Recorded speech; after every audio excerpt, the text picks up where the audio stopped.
Сәлем достар, Үздік педагог каналына қош келдіңіздер. Сіздермен бірге Әйгерім Дәулетиярқызы. Сұрақ көп, мақсат дөп. Бүгінгі мақсат ерекше бір әдіспен таныстыру. Ол сөз бен бейне шайқасы деп аталады. Тұлғаларды атауымыз қажет. Кеттік. Абылайхан, Төле би, Қазбек би, Әйтеке би, Әлихан Бөкейхан.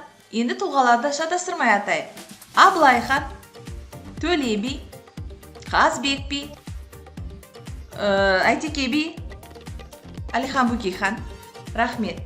Яғни балалардың аңғарымпаздығын осы жерден байқауға болады. Шынында атына заты сай әдіс. Сөз бен бейнені шатастырмаңыздар. Бұл әдісті жалпы кез келген пән мұғалімі өз ыңғайына қарай пайдалана алады.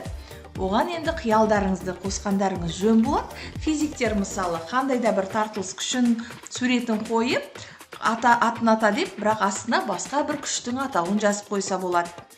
Қазақ тілі мамандары зат есімдерді көрсетіп, астына етістікті жазып қойса болады. Яғни сіздердің фантазияларыңызға байланысты. Сау болыңыздар!